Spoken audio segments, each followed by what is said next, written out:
Prime Minister Narendra Modi today inaugurated the fully functional All India Institute of Medical Sciences in Himachal Pradesh, Bilaspur. The aims has been established under the Central Sector Scheme Pradhan Mantri Swasthya Suraksha Yojana. Union Home Minister Amit Shah has announced scheduled tribe status to the Pahari community in Jammu and Kashmir. The announcement was made at a rally in Rajouri yesterday. External Affairs Minister Dr. S.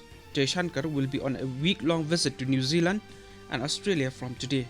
This will be Dr. Shankars' first visit to New Zealand. Prime Minister Narendra Modi had a telephonic conversation with President of Ukraine Volodymyr Zelensky. Both the leaders discussed the ongoing conflict in Ukraine. The festival of Vijaya Dashmi or Dussehra is being celebrated across the country today. The festival is celebrated to remember Lord Ram's victory over Ravana, marking the triumph of good over evil.